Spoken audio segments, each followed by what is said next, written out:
Hello everybody. You don't need to turn up that loud. The less they hear, the better, I think, with this.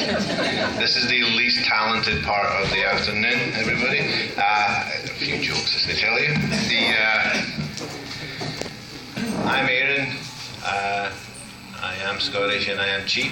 So I start off this session every year. So I have full reign to tell cheap Scottish jokes. No one else can except if you're cheaper and Scottish. So. There was a wee Glasgow boy, and he comes home all excited from school, and he comes home and he says, and his mum says, why are you so excited? And he says, Mummy, I've got a wonderful part in the school play. I've got a part in the school play, and his mum goes, oh, that's wonderful. Wonderful. What is your part? And he says, I play this part of a Scottish husband. And his mum rolls her eyes and said, you go back to that school and you tell your teacher you want a speaking part.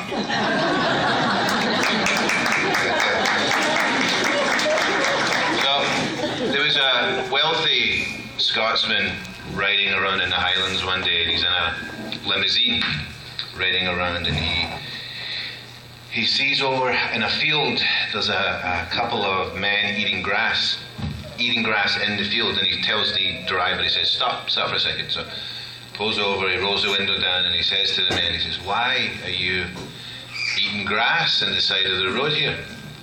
And one man says, well, I'm so poor, that's all I have to eat. No money, no food, I'm eating grass.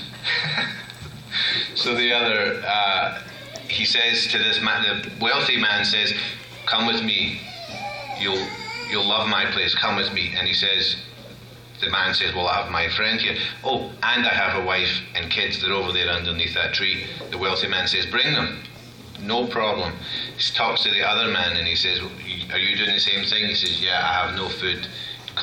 The wealthy man says, come with me, get into the car and come with me. And he says, but I have a wife and 6 kids are over there underneath the tree. Bring them, he says, come on, bring them. So they all get into the limousine, and both men say, we're so grateful. We're so grateful. And the wealthy Scotsman says, don't worry about it. You're gonna love my house. The grass is this high.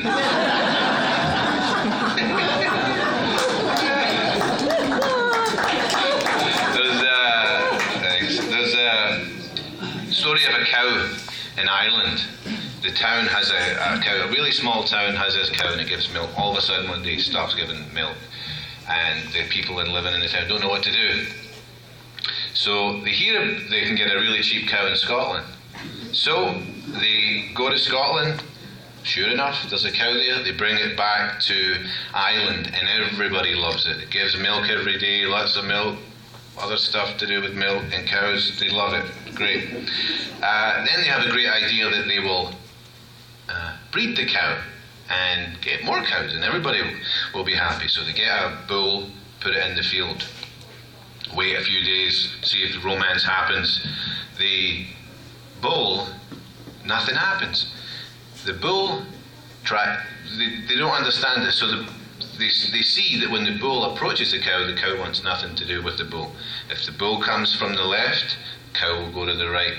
Bull comes from the right, cow will go to the left, turn away, ignore. They even tried tying ropes onto the cow with flowers and chocolates. Nothing would work.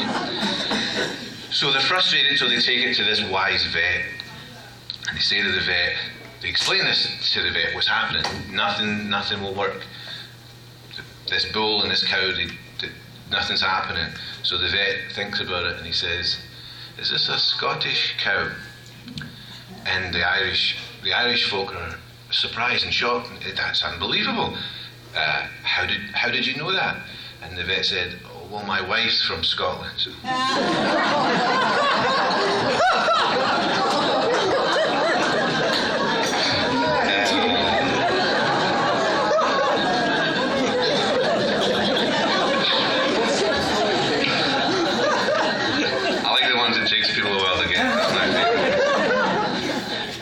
friend back home that I speak to all the the time, he calls all the time, bugs me. His name's Wee Hughie.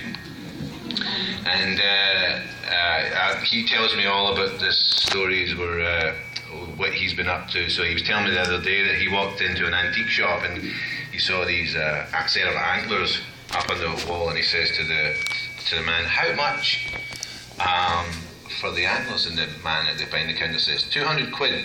And Wee Hughie goes, "That's off a deer." I'll quickly go to the next one. He was in Spain. He was in Spain on holiday, and he's sitting by himself, minding his own business in a bar, and these two women walk into the bar and sit across from him. He can't quite figure out their accent, so he listens closely as he can. Eventually, he goes up to them, and he says, "I can't quite place your accent. Are you two ladies from Scotland?" And they look at him with disgust and they say, "No, you idiot. It's Wales, you idiot." And Hughie goes, "Oh, I'm sorry. Are you two whales from Scotland?"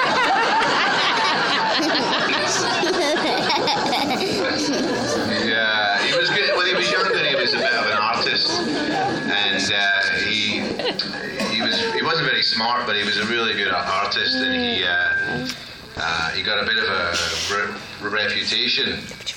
And a woman came up to a very rich, wealthy, famous woman. I won't tell you who it is, but she came up to him and she says, "Hughie, I'd like you to paint me in the nude." And Hughie thought about it and he says, "Well, I'll need to go ask my wife. She's better clear with her first." So he goes in to the house and he speaks to her, and then he comes back out and he said, "She said it's okay, but I need to keep my socks on." He worked as a painter, and he was cheap. He is cheap. He worked as a painter, and he got this reputation where he would thin the paint to make a few extra, keep his costs down. So there was a contract coming up for the church close to his house, and because his price was so low, he got the work.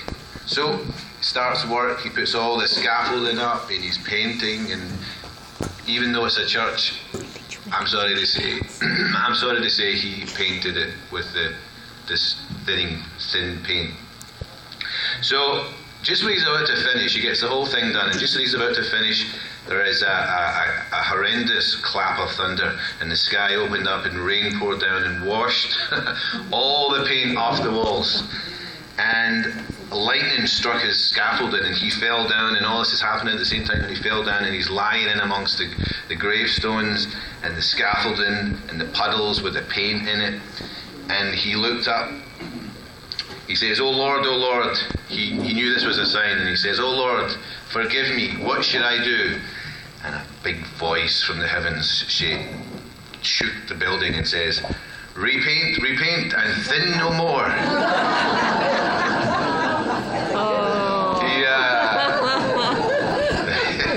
He was in London.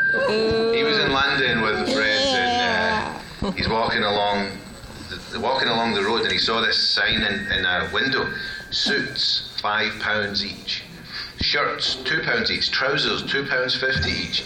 And Hughie turns to his friend and said, "We could get those, take them back to Scotland, make a fortune.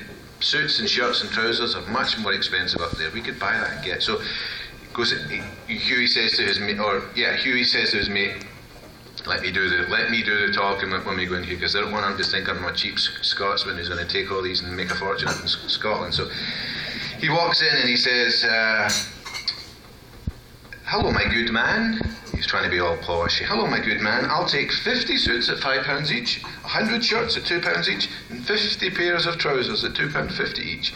And the man working in the store says, "I'm going to bring my truck up, load them all in, take them away." And the man says, "You're from Scotland, right?" And Hughie says, yeah, how did you know that? He says, "Well, this is a dry cleaner's."